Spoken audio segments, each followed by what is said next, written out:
You're watching the Daily Climate Show on Sky News. Coming up on today's programme, Prince Charles puts aside the royal family's problems as he meets Aberdeenshire residents recovering from the effects of Storm Arwen. Heating down, CO2 down. Energy company E.ON says sorry for sending customers socks with a message to cut their carbon footprint. Strong winds and record-breaking temperatures in Argentina cause wildfires to reignite, leaving Patagonia in a state of emergency. And after COP26 last November, are bigger nations following through on their promises to help smaller countries cope with the cost of climate change?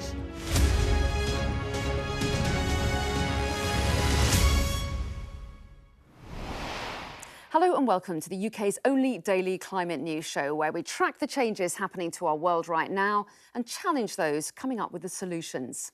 Now, the spotlight on the royal family after Prince Andrew was stripped of his honorary titles hasn't stopped his elder brother dealing with issues close to his heart. The Prince of Wales was out today meeting residents in the northeast of Scotland who were involved in the clean-up operation of the area after Storm Arwen last November. Between 500,000 and 1 million trees were uprooted on the Haddo estate in Aberdeenshire when winds of up to 100 miles an hour struck. Prince Charles brushed aside questions about his brother, instead focusing on efforts of the local community to restore the area. Our correspondent James Matthews has more. Hello, I'm standing where a tree once stood, specifically that tree. It's one of an estimated 100,000 that were felled by Storm Arwen last November. Prince Charles saw the damage for himself today on a visit here to the Haddo country estate in Ellen in Aberdeenshire. His visit hosted by the Lord Lieutenant of Aberdeenshire, and he saw considerable damage. And we can show you some of the images here. Take a look left and look down the line as far as the eye can see, and all you see is upturned, uprooted ancient woodland. It is one big mess caused by that 12-hour storm that blew through the UK, specifically here in the northeast of Scotland, for 12 hours late last November.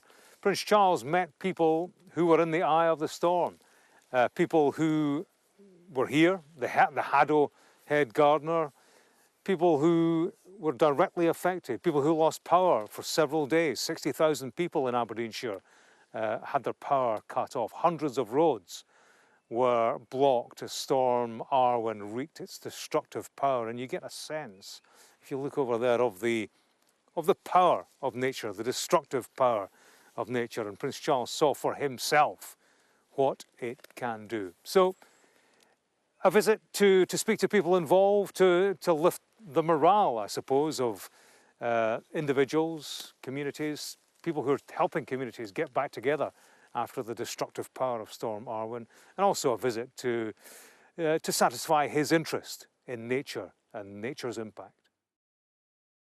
Now, many leaders of developing nations left COP feeling disappointed that they didn't witness bigger commitments from the wealthy nations to do more to address climate change.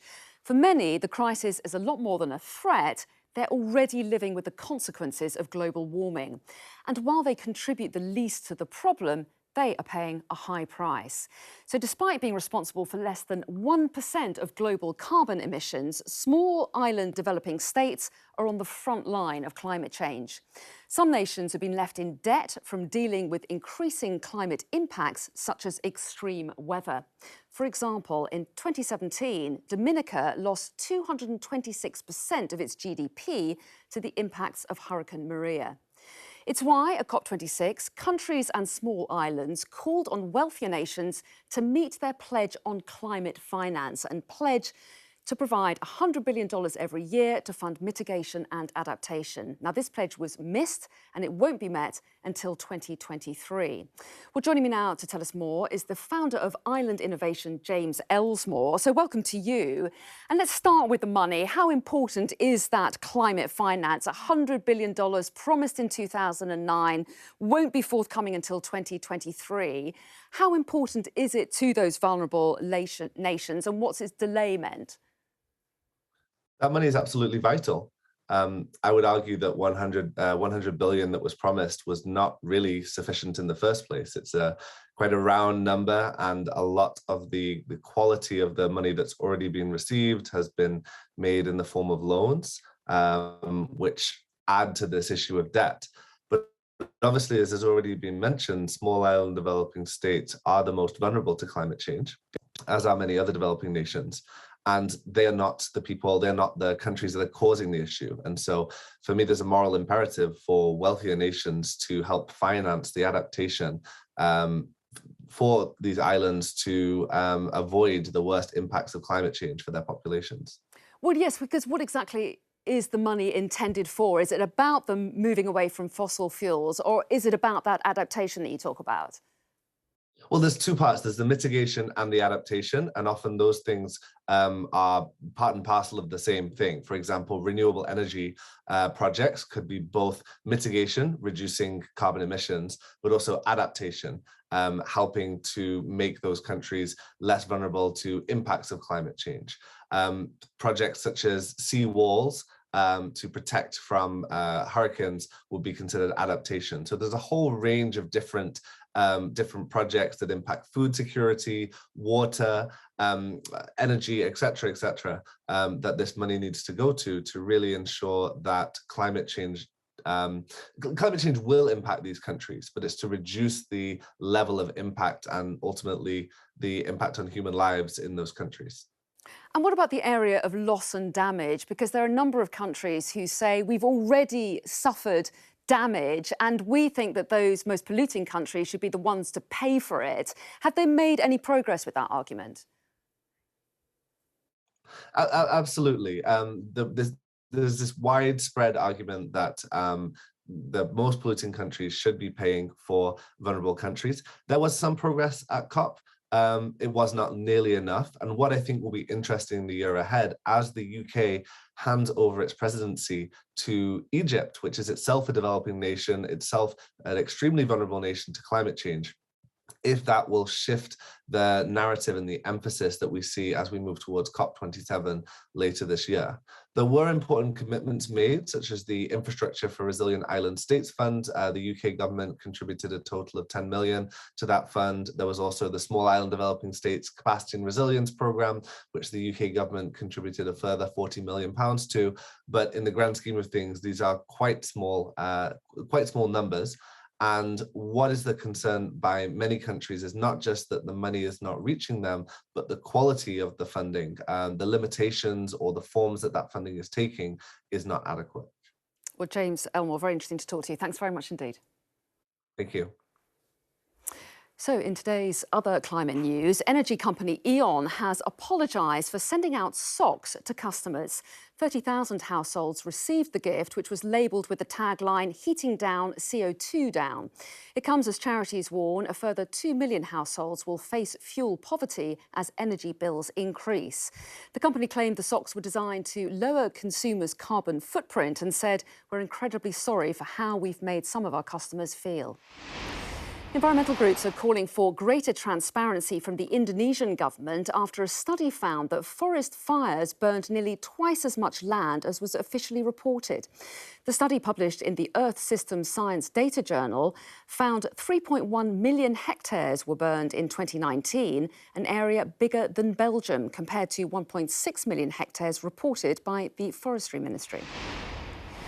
A double Paralympic gold medalist has been jailed for a year for supergluing himself to a plane during an Extinction Rebellion protest. The disruption caused by James Brown of Exeter in Devon cost British Airways around £40,000. In his defence, Brown had claimed that he had to do something spectacular to draw attention to the climate crisis. And strong winds and unseasonably high temperatures have reignited wildfires in Patagonia in Argentina. Temperatures of 45 degrees have led to tinder-dry conditions, and smoke from the fires has already caused the closure of the country's longest highway. A state of emergency has been declared over fear that the wildfires could spread as quickly as they did last year. Now, the world's first fossil-free nitrogen fertilizers could soon be available to the agriculture industry. The new fertilizer is made using renewable energy and is expected to reduce the carbon footprint of the product by up to 90%. The chief executive of the fertilizer company, Yara, explained how it works.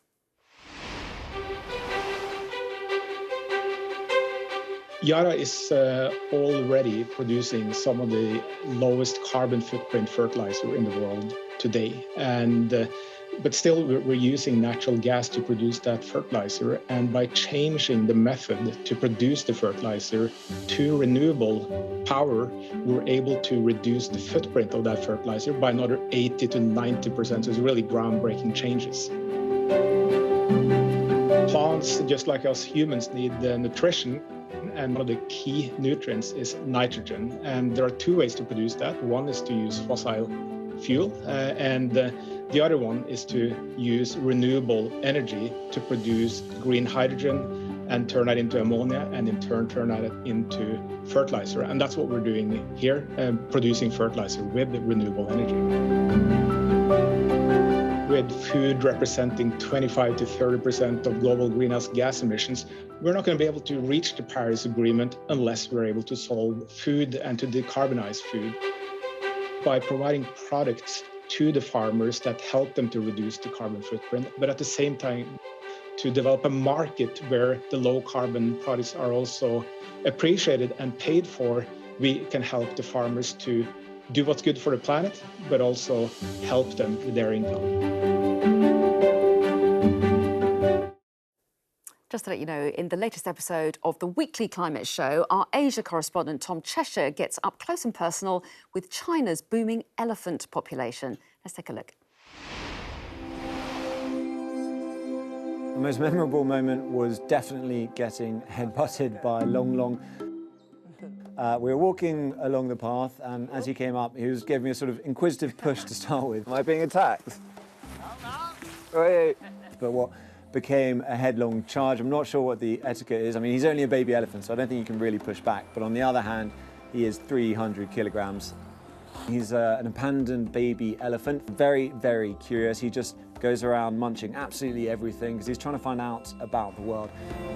He was found with his leg trapped and taken to a rescue center in Xishuangbanna, southwest China.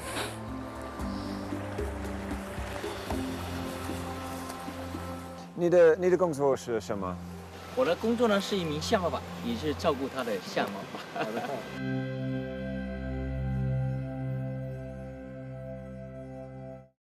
A must watch there. Now, do stay tuned because coming up next, I'll be joined by climate justice activist Daisy Gaji and Michael Jacobs, Professor of Political Economy at the University of Sheffield. And we're going to be discussing what progress has been made on climate finance for small nations and if the royals are climate leaders.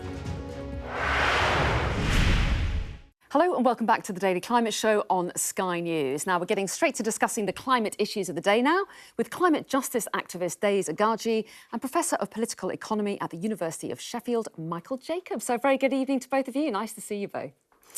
Now, earlier on the show, we heard how small island nations are seeing the very real effects of climate change right now. Scientists have warned that time is running out as rising sea levels, disrupted weather patterns and coastal erosion threaten the island's futures.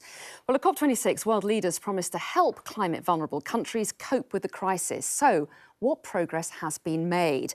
Michael, to you first of all, one big area of contention, of course, is that $100 billion a year promised back in 2009, still not forthcoming. How important are those funds, and did COP make any difference in getting the money together? Well, they're very important, as you heard from your previous contributor. For many of the poorest countries in the world, it is support from outside that will add to the resources they are providing themselves, both to cut their own emissions, but much more importantly, to adapt to climate change that they're already experiencing. And every day there's some new report of some extreme weather event or some effects of higher temperatures which the least well-off countries in the world experienced the worst. And of course, they're the countries which have least contributed to the climate problem. So this is a question of climate justice, as many of them have very powerfully said. And COP26 didn't really make any progress on this. The commitment to provide $100 billion a year was first made in 2009, not just in the Paris Agreement in 2015, and that was meant to be achieved by 2020. It hasn't been. The new date that it is expected to be provided by is 2023. One of the things the developing countries asked for in Glasgow at COP26 was that if it wasn't going to be reached till 2023, then the figure on average over the period 2020 to 2025 would total 500 billion, which meant that more money should be given in 2024 and 2025. That was not agreed. So I think many developing countries, particularly the small island states, left Glasgow feeling very, very disappointed. They also asked for contributions to start being made from the richer countries for loss and damage. That's the actual loss and damage they experience from climate change. That was not agreed. They just got some new talks. So really very little progress was made in Glasgow. And of course, since then, it's too early to say what's happening since then. But there are big expectations that more money will be committed to this year. Okay. And we need to see some of that beginning to emerge in the debates in developed countries. Well, yes, and Daisy, I can see you nodding there. But what about the year ahead? Because one of the pluses of COP26 was this agreement to come back at COP27, you know, just in 1 year rather than in 5 years, with new targets, new commitments, new pressure. So do you have some confidence that that could benefit these smaller nations in need of support? Commitments are great, but when they're not followed through, what do they mean? They mean nothing. You've already said that it's been over a decade and we are still yet to see the money that's needed desperately by vulnerable countries all across the world. I think there needs to be this recognition that as a country who has contributed a large amount to the exploitation of the natural world, but then also carbon emissions, we hold a responsibility to do our best to support countries who are going through literally the mess that we have created. And I don't think that there is enough, I don't think there's enough energy that's being put into that at the moment. Well, yes, and Michael, to go back to your point about loss and damage as well, because as you say, these countries that have contributed the least to climate change have already suffered, many of them suffered a lot of damage, and they feel that the onus should be on the richer nations to pay for that. Are they getting anywhere on that? You say no progress at COP26, but is that argument being heard out there, do you think? It's being heard. It's in the world. It's much more live now than it used to be, because it's being experienced. You can see that loss and the damage now in many countries, of which the small island states are many of the most vulnerable. One of the most interesting ideas that was put forward at COP26 in Glasgow was from the Barbadian Prime Minister, that the global currency that is issued on occasion by the International Monetary Fund, the IMF, so-called special drawing rights, or SDRs, is a little bit complicated, but you can think of it as a kind of global reserve currency, that money should specifically be released by the International Monetary Fund for climate development, in climate compatible development in the worst affected countries, including for loss and damage. That idea, which was raised, as I say, by the Barbadian Prime Minister in a very powerful speech at the opening session of COP26, could get, I think, some legs this year. It's unlikely, I think, to be done this year, but I think you could see many developing countries getting behind that proposal. And because it's a way of providing new money, it's something which I think many developed countries in the end might say, yes, this is something we should look at. Okay. And it would provide money successively over several years. And that's the important thing that needs to happen. An interesting one to watch, that one, Michael. We're going to move on to our next topic, though, now. And from launching the Earthshot Prize to calling out leaders at COP26, the royal family is often praised for speaking up on climate change. But critics say their support for the Green movement doesn't go far enough. They argue the monarchy has failed to use its power and influence to encourage real change at home and across the world. So is Britain's most famous family doing enough to tackle the crisis? So Days, Prince Charles has been campaigning on the environment for decades, hasn't he? Prince William increasingly engaged, and we even heard the Queen call for action at COP26. So what's your take? Are they doing enough? So my take is that this is extremely convenient timing to be talking about the climate crisis when the royal family is becoming more and more irrelevant in public life. So I'm highly critical of the advances towards helping the environmental movement, especially given that they are the biggest landowner in the UK, like one of the biggest landowners in the UK, and we are still yet to see rewilding efforts on their land, and we're still yet to see land being returned back to commoners from when they originally were taken.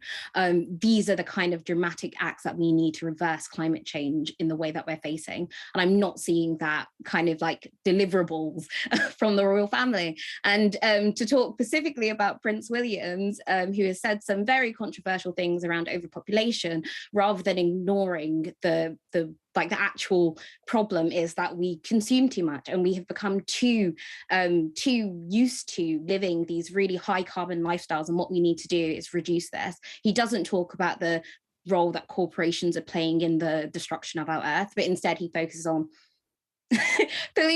population of countries, for example, in the global south, who actually emit far less than the average European country. So I think it's a little bit ridiculous, quite frankly. OK, that's interesting. And I know that Prince Charles has addressed the issue of corporations getting on board, I think. And Michael, some would say he's been campaigning for decades. His first speech on the environment was in 1970, I think, about 50 years ago. Prince William's got his Earthshot Prize, handing out £1 million prizes. So what do you think? Do you agree with Days, or do you think they are making a tangible difference to people's opinions? I don't know whether they're making a tangible difference. I'm sure there are some people who are followers and admirers of the royal family who may receive the climate message from them in their reading or their understanding of what Prince Charles and Prince William are saying. And I suppose if they're saying it and some people are listening to them, then that's a good thing. It's raising awareness amongst people who might not otherwise get it. They're not, of course, political players. Their words don't really have very much impact among governments. It's governments that speak to other governments and not heads of state who are merely ceremonial. I do think it's the points that Days makes are legitimate. If you are a public figure, you do need to be speaking on the things that you have some control over, and they are, as she says, landowners. And so that's a really critical, I think, part of their commitment if they are to be making it. But, you know, like other celebrities, in the end, if they speak about something and it reaches some people, that's good. But it's governments and it's public policies that really matter. And we shouldn't be distracted, I think, by what they say when we're looking at the politics of this. We must leave it there. I can see Days nodding. On that note of agreement, we will wrap things up and end the week on the pair of you nodding. So Days Agaji and Michael Jacobs, thank you both very much indeed for your time. So that's everything from us for today. But do remember to listen to our podcast, Climate Cast. And this week we explore if Germany is a climate leader or a climate villain. And that's available now wherever you normally get your podcasts from. Thanks for watching. I'll see you next time.